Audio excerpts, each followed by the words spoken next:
કોટડા ચકાર ગામમાં આવેલા પુલની ખૂબ જ જોખમજનક સ્થિતિ છે। અહીં સ્થાનિક તંત્ર દ્વારા પુલ નજીકનું દબાણ દૂર કરાયા પછી પુલને બંધ જાહેર કરીને માત્ર એક તકતી લગાવી દેવામાં આવી છે। જોકે કોઈ પણ પ્રકારનો ડાયવર્ઝન રસ્તો નક્કી કરાયો નથી। પરિણામે લોકોની જીવના જોખમે જૂના પુલ પરથી જ અવરજવર કરવી પડી રહી છે। આ માર્ગ પરથી જ હોસ્પિટલ, બાળકોને શાળા લઈ જવા કે દૂધ અને પાણી ભરવા માટે લોકોને જોખમભરી સફર કરવી પડે છે। રાજ્ય સરકાર દ્વારા ગ્રાન્ટ મંજૂર થઈ ચૂકી હોવા છતાં કામગીરી શરૂ કરાઈ નથી। લોકોએ આક્ષેપ કરતા જ કહ્યું હતું કે પછાત વિસ્તાર પ્રત્યે તંત્રની બેદરકારી બતાવે છે। પંચાયત અને R&B વિભાગ વચ્ચે સંતોષકારક સમન્વય ન હોવાને કારણે કામ અટકી ગયું છે। ઉચ્ચ અધિકારીઓએ સ્થળ નિરીક્ષણ કર્યું હોય છતાં કોઈ પ્રગતિ જોવા મળી નથી। ગ્રામજનોમાં દહેશત છે કે કદાચ કોઈ મોટી દુર્ઘટના બાદ જ તંત્ર ઊંઘમાંથી જાગશે। એવી ઘણી ઘટનાઓ રાજ્યમાં બનતી રહે છે જ્યાં પુલ તૂટી પડે અને જાનહાનિ થાય ત્યારબાદ જ તંત્ર હરકતમાં આવે છે। હાલ જે સ્થિતિ છે એમાં વરસાદી સિઝનમાં પુલ તૂટી જાય તો કોટડા ચકાર ગામ માટે ભયાનક પરિસ્થિતિ સર્જાઈ શકે છે। તાત્કાલિક પુલના પુનઃનિર્માણ માટે ટેન્ડર પ્રક્રિયા શરૂ કરવા, કામનો આરંભ કરવાની સમયમર્યાદા જાહેર કરવા અને ડાયવર્ઝન રસ્તો તાત્કાલિક બનાવવા માંગ કરી છે। તેઓએ ચીમકી આપી છે કે જો વ્યાજબી સમયમાં કામ શરૂ નહીં થાય તો ગ્રામજનોએ ગાંધીનગર સુધી રેલી કાઢીને પોતાનો રોષ વ્યક્ત કરવો પડશે। જાંબોડી જૂથ ગ્રામ પંચાયતના સરપંચ છું અને અમારી સમસ્યા છે પુલ। જ્યારે પણ ગુજરાતની અંદર ક્યાંય પણ પુલ તૂટવાની સમસ્યા આવે છે ત્યારે તંત્ર વિભાગે દોડતા આવી અને પુલને બંધ કરી નાખે છે।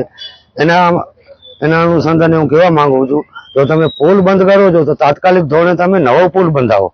અને અમારા બે બાજુ કોટડા છે, કોટડા ઉગમણા અને કોટડા આથમણા, અને હજારોની સંખ્યામાં વસ્તી છે, એને આવ જાવમાં તકલીફ પડે છે અને તમારા ડાયવર્ઝન છે જે બહુ જ ખરાબ સ્થિતિમાં છે। એનામાંથી હોન્ડા પણ નીકળી શકે એમ નથી।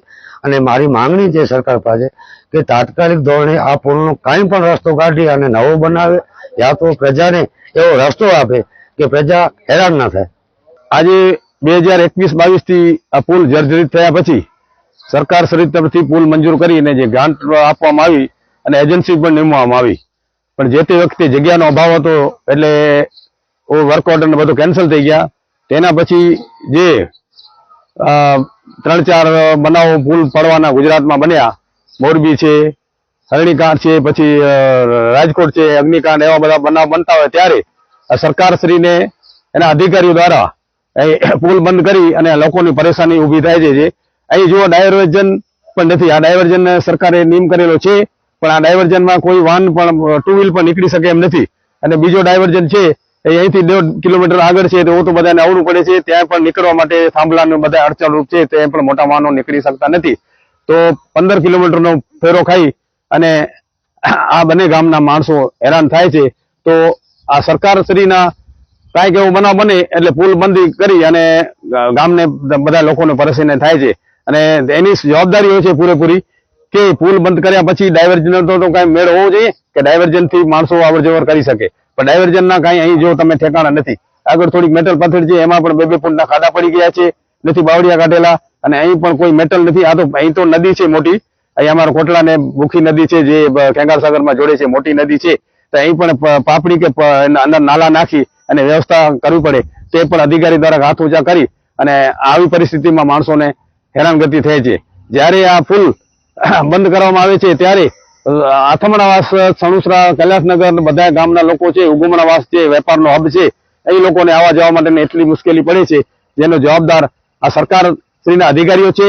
પણ આ લોકોને જો પુલ બીજો એક બનાવ બનતો હોય ને અહીં પુલને બંધ કરી જતા હોય તો પછી કઈ મિનિંગ નથી ને। એને અહીંયા જોવાની તકેદારી રાખી કે પુલ ખરેખર જર્જરિત છે, બાજુમાં જગ્યા છે તો ત્યાં બનાવો। અત્યારે તો જે અડચણરૂપ જગ્યાઓ હતી બધું નીકળી ગયું છે દબાણ, અને સામેની સાઈડમાં બધું ખુલ્લો છે, તો આ પુલ નું જર્જરિત છે, ભલે નવો બની અને પુલ પાડીને નવો બનાવી નાખે બીજો બાજુમાં, બરોબર ને। આ પુલ નથી હાલવાનું એ તો 100% છે, તો પછી આવા ડાયવર્ઝનોથી લોકોની કેટલી પરેશાની છે જે હું આપના ટીવી માધ્યમથી સરકારશ્રીને અને જે પદાધિકારીઓને જણાવવા માંગુ છું। આ પુલની વારંવાર બંધ થવામાં 3 વર્ષ થઈ ગયા।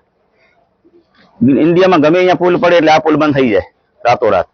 પછી જેવી રીતે કોઈ હોન્ડા જતી હોય, પણ આ ખાલી પુલ બંધ થયાથી કઈ સમસ્યા હલ થતી નથી। પુલ બન્યા પછી સમસ્યા હલ થશે, કારણ કે આ ખાલી આથમણા કોટડાને જોડતો પુલ નથી, આ પુલ છે 15 થી 20 ગામોને જોડતો પુલ।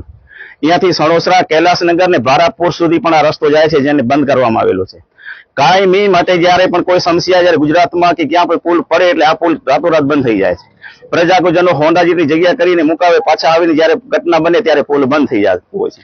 એના કારણે અમારી સમસ્યા એ છે કે આ પુલને તાત્કાલિક, નવો પુલ જે મંજૂર થયેલો છે, પુલને તાત્કાલિક બનાવવામાં આવે અને પ્રજાની સમસ્યા હલ કરવામાં આવે. અને આ અથમણાવાસમાં એક બેક ઓફ બરોડા પણ છે, જેના 25 થી 30 ગામોના બેકમાં ખાતા છે. અને બીજા ડાઉકજન જે બનાવેલા છે તેનું કોઈ ઠેકાણું નથી. 4 વ્હીલ શું 2 વ્હીલ પણ એમાં ચાલી શકે એવી શક્ય નથી. તો એના કારણે ડાયોજન કેવી રીતે બનાવે, શું કરે, તાત્કાલિક એ ડાયોજન બનાવે અને આ પ્રજા સાથે જોડતો રસ્તો ચાલુ કરે એવી મારી. ડાયવર્ઝન બનેલો છે તે કેવી હાલતમાં છે? બહુ ગંભીર હાલત છે. અમે હમણાં મુલાકાત લીધી ડાયોજનની, બધાએ નહીં, પણ ત્યાં કોઈ પણ ગાડી નીકળી શકે એવી કોઈ શક્યતા પણ નથી. અમારી માંગ એ છે કે પહેલા અત્યારે જો પુલ ચાલુ કરે, ડાયોજન પહેલા રિપેરિંગ કરે અને ડાયોજન અને જે આ પુલમાં જેવી રીતે આવચાલ છે એવી રીતે ડાયોજનમાં આવચાલ થવી જોઈએ.